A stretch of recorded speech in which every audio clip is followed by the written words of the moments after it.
Hello साहेब उद्धव बाळासाहेब ठाकरे आपल्या समोर या ठिकाणी बोलतील.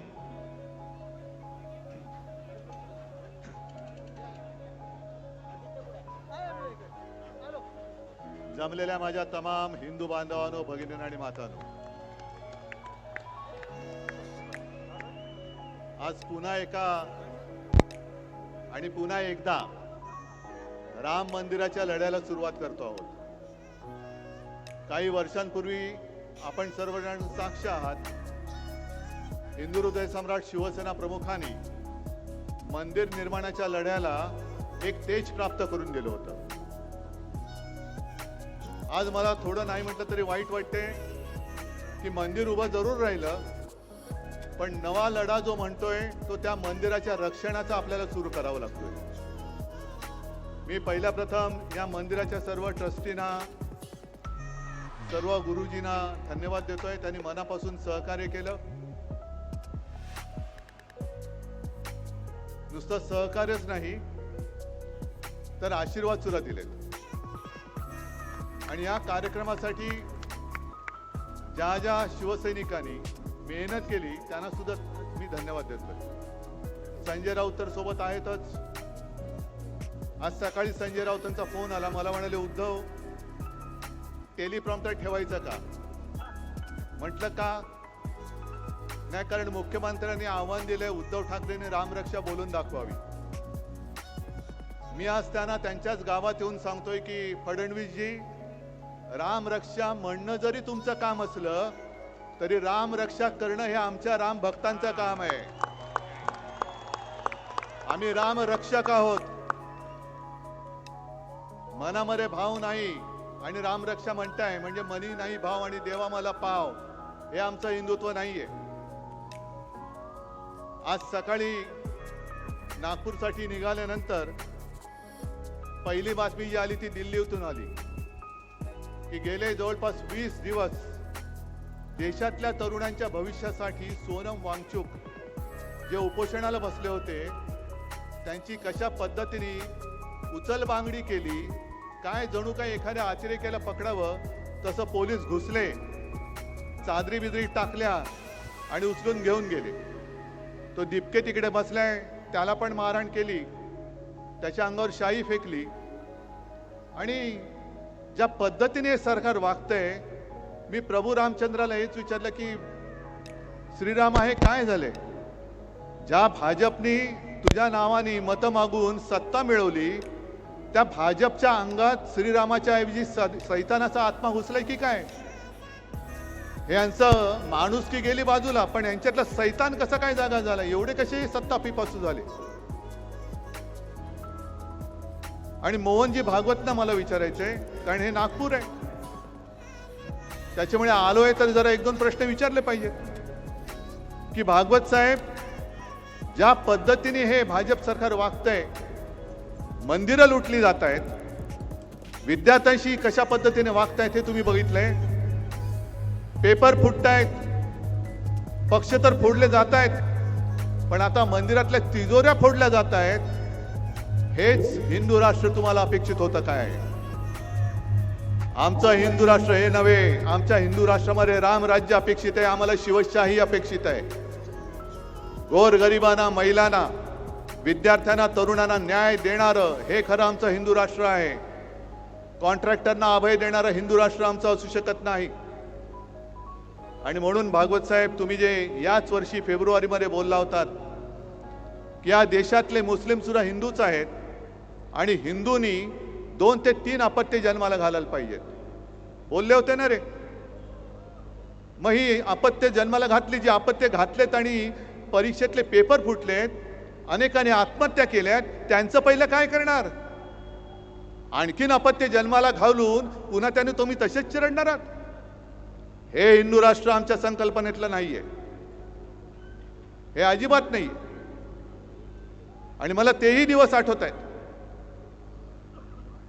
ज्या वेळेला बाबरीचा लढा झाला होता आणि बाबरीचं पतन झालं, बाबरी पाडण्यात आली. हे आज सत्तेवर बसले त्यापैकी एकही कोणी छाती पुढे कडून आला नव्हता, तेव्हा फक्त एकमेव हिंदू हृदय सम्राट उभे राहिले होते. कारण भाजपवालेच तेव्हा म्हणत होते की हे आमचं काम नाही, असेल तर शिवसैनिकांचं काम असेल. मला वाटतं संजय राऊत तुम्ही फोन केला होता, कारण मी स्वतः तेव्हा बाळासाहेबांच्या बाजूला उभा होतो. मला माहित नाही पलीकडे कोण आहे, म्हणजे संजय राऊत आहेत का, मला एवढं कळलं एक पत्रकार आहेत. आणि बाळासाहेबांनी उत्तर दिलं होतं की जर हे काम माझ्या शिवसैनिकांनी केलं असेल तर त्यांचा मला गर्व आहे, आणि गर्व से कहो हम हिंदू है, ही घोषणा त्यांनी बुलंद केली होती. अनेक कारसेवकांनी तुरुंगवास भोगला, अनेकांनी बलिदान केलं, अनेक जण त्यावेळेला झालेल्या पोलीस अत्याचारामध्ये कायमचे अपंग झाले. बाळासाहेबांनी जो धोका डोक्यावरती घेतला होता, अनेक जणांनी जे बलिदान केलं, हे यांच्या चोरांच्या पोटापाण्याची सोय करण्यासाठी नव्हतं केलेलं. मंदिर वही बनाएंगे, कशाला, बनाने के बाद लुटने के लिए. आम्ही आहोत ते मंदिर लुटारूंच्या विरुद्ध आहोत. फडणवीस साहेबांना सांगायची की आमची चेष्टा टिंगल मस्करी करण्यापेक्षा तुम्ही मंदिर लुटणाऱ्यांच्या बाजूने आहात की राम रक्षा करणाऱ्यांच्या बाजूने आहात, ते पहिले स्पष्ट करा. हे आंदोलन म्हणजे राम रक्षा पाठ आहे की नाही बघण्याचं आंदोलन नाहीये.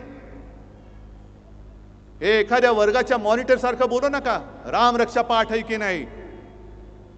राम रक्षा म्हणजे आज जे आपण नेहमी म्हणतो की रामाने आपली रक्षा केली पाहिजे, आज राम भक्तांना रामाची रक्षा करण्याची वेळ या रामाच्या नावाने मत मागून सत्तेत आलेल्या भाजपच्या कारभारामध्ये आपल्याला करावी लागते. याच्यासारखं हिंदूंचं दुर्दैव कोणतं, आणि कोणतं असं क्षेत्र आहे की ज्याच्यामध्ये भ्रष्टाचार नाहीये. केदारनाथच्या मंदिरात चोरी झाले, बद्रीनाथच्या मंदिरात चोरी झाले, उज्जैनमध्ये जमीन घोटाळा झालेला आहे, अयोध्येमध्ये जमीन घोटाळा झालेला आहे. अयोध्येमध्ये सुद्धा मंदिराच्या नावाने स्वस्तात जमिनी घेतल्या गेल्या आणि शतपटीने किमती वाढून ट्रस्टला विकल्या गेलेल्या आहेत. हे मी नाही म्हणत, बाकी सगळे म्हणतायत. अनेक जण जे साधू आहेत ते आज राग व्यक्त करतायत, संताप व्यक्त करतायत. आणि एका साधूने तर सांगितलं हे तो मंदिर नाहीये, हे तर म्हणे पैसा गोळा करण्याचं केंद्र झालेलं आहे भाजपचं, ATM. आणि मग आणखीन काही जणांनी म्हणाले की तिथे जो काही पैसा गोळा केला गेला, तिथे जो काय तिजोरीवरती डल्ला मारला गेला, त्यातून आमदार खासदार विकत घेतले गेले. आज मला त्या गद्दारांना सुद्धा बोलायचंय, विचारायचंय. माझ्यावरती आरोप करत होतात बाळासाहेबांचे विचार सोडले. अरे मी बाळासाहेबांचा विचार घेऊन आज सुद्धा ठामपणाने उभा आहे. मंदिर चोरांना आम्ही जाब विचारायला उभे आहोत. तुमच्यामध्ये जर हिंमत राहिली असेल तर तुम्ही भाजपला प्रश्न विचारून दाखवा. त्यांच्या घरचे पाणके होऊ नका. तुमच्यामध्ये जर हिंदुत्वाचं अस्सल रक्त असेल, या गद्दारांच्या अंगामध्ये हिंदुत्वाचं अस्सल रक्त असेल, तर त्यांनी मंदिर चोरांविरुद्ध आपली भूमिका स्पष्ट करायला पाहिजे. का नाही करत? कारण यांच्यामध्ये दम राहिलेला नाही. लाचार होणारा हा खरी हिंदू नाहीये. इथे जमलेत सगळ्यांच्या डोक्यामध्ये नुसत्या भगव्या टोप्या नाहीयेत. मी हा भगवा झब्बा आणि हातामध्ये भगवा झेंडा हा काही गंमत म्हणून घेतलेला नाहीये. आमच्या अंगामध्ये जे हिंदुत्व शिवसेना प्रमुखांनी भिनवले त्याचं हे प्रतीक म्हणून आम्ही भगवे टोप्या आणि भगवा झब्बा आणि भगवे झेंडे घेऊन फिरतो आहोत. ही काय नाटक कंपनी काढलेली नाहीये. गेल्या वेळेला याच भाजपने आपल्याबरोबर दगाबाजी केली आणि म्हणून आपल्याला महाविकास आघाडीचं सरकार स्थापन करावं लागलं.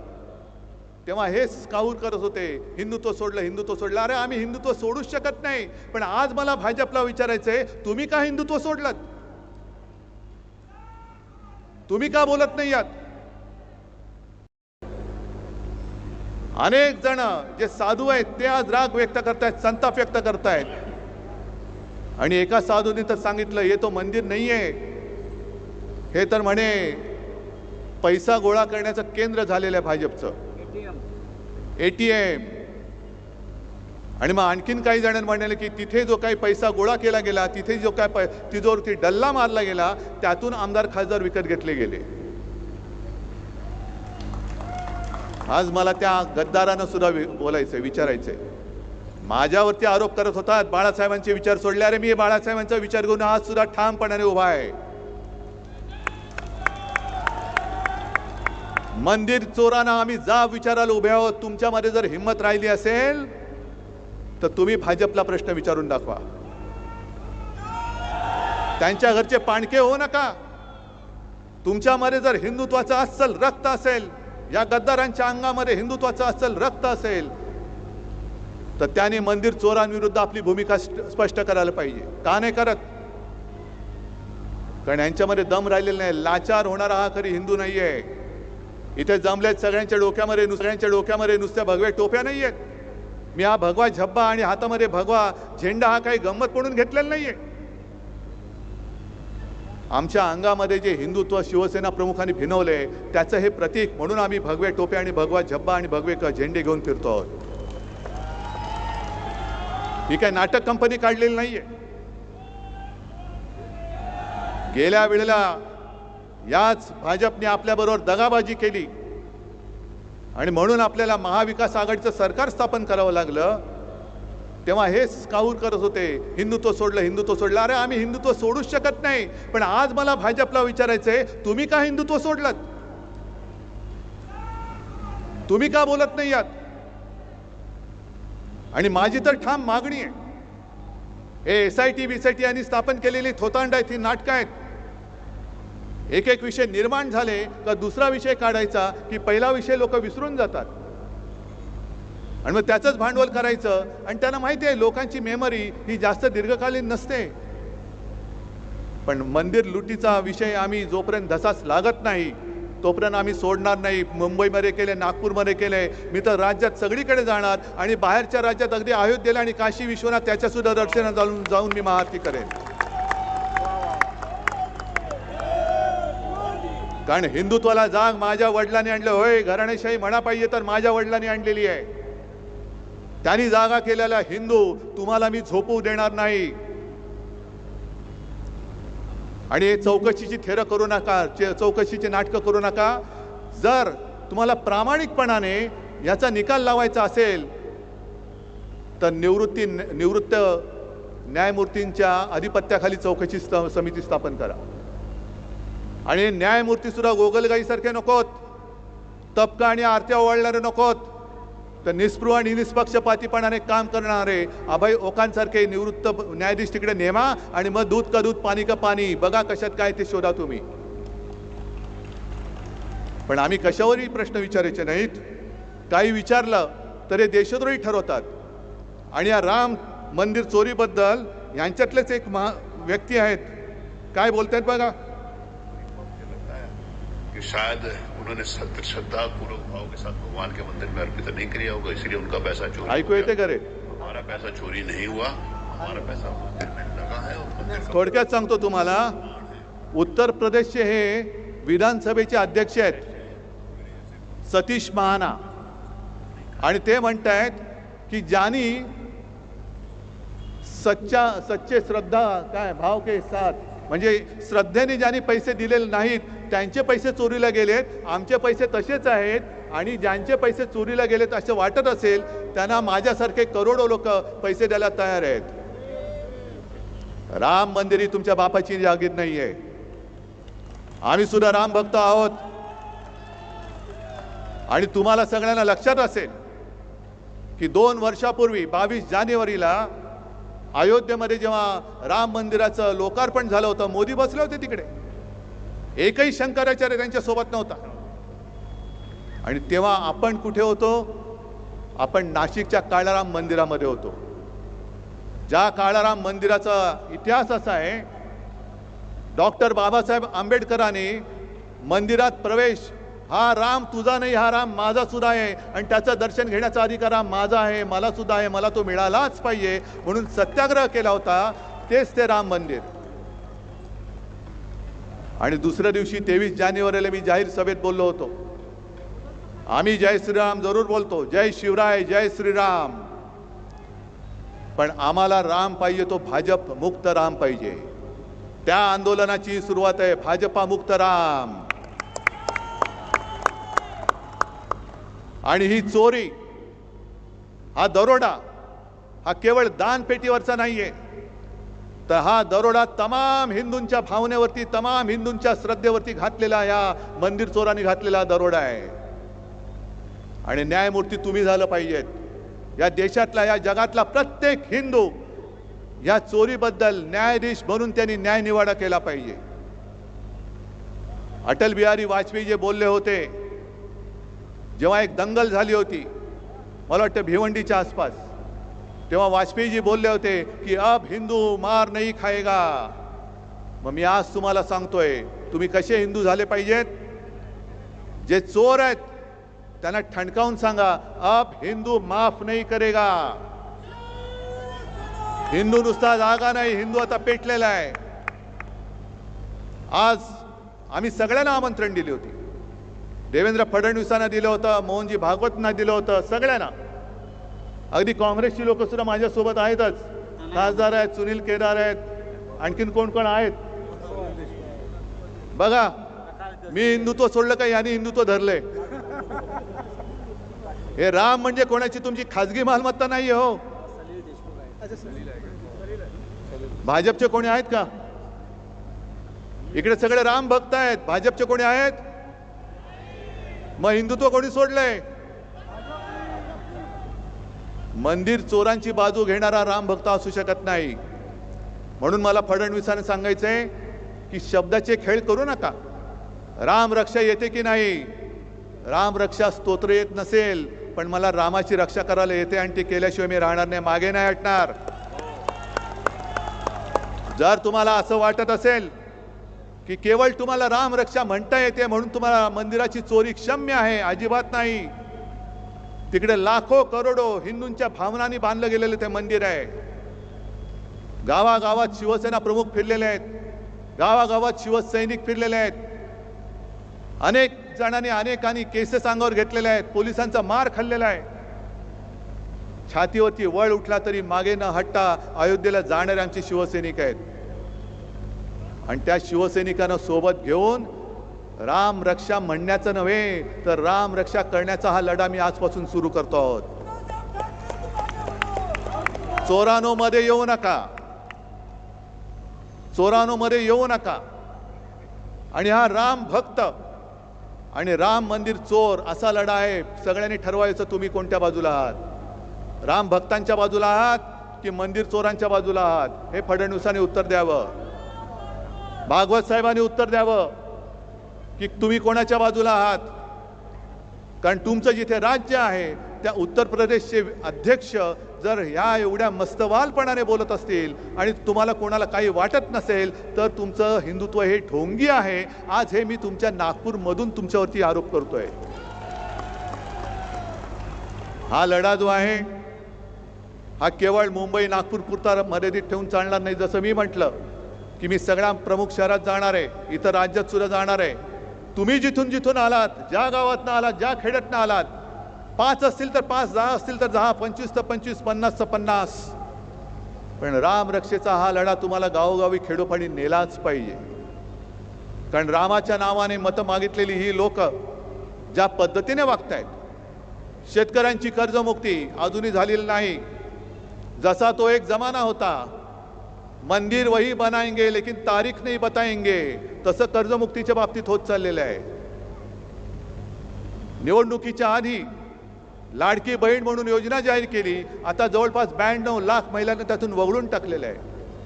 निवडणुकीच्या आधी ज्या महिलांना साडी देत होते त्या साड्या सुद्धा आता देणं यांनी रद्द करून टाकलेलं आहे. म्हणजे जेव्हा जेव्हा ज्याची गरज असते ती गरजेपुरतं वापरायचं आणि फेकून द्यायचं. आता तर प्रभू श्री रामाला सुद्धा फेकून द्यायला निघालेत. एवढे नीच राज्यकर्ते यापूर्वी मी कधी पाहिलेले नव्हते, आजपर्यंत मी कधी पाहिले नव्हते. पण कर्तव्य आपलं आहे. त्यांना जर असं वाटत असेल की आम्ही काही केलं तरी चालतंय, आम्ही चालू देणार नाही. आज सुद्धा बाळासाहेबांनी उभा केलेला कट्टर कडवट देशाभिमानी हिंदू हा तुम्हाला जाब विचारण्यासाठी तुमच्या समोर उभा राहिलेला आहे.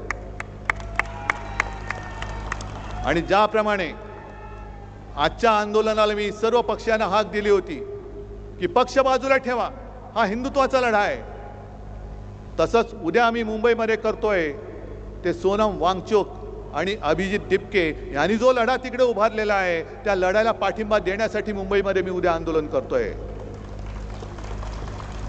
तुम्हाला सुद्धा शक्य असेल उद्या तुम्ही सुद्धा आंदोलन करा. जिथे जिथे तुम्हाला जे जे करता येणं शक्य आहे शांततापूर्ण मार्गाने ते ते करा. अनेकांनी मला विचारलं तुम्ही दिल्लीला जाणार का?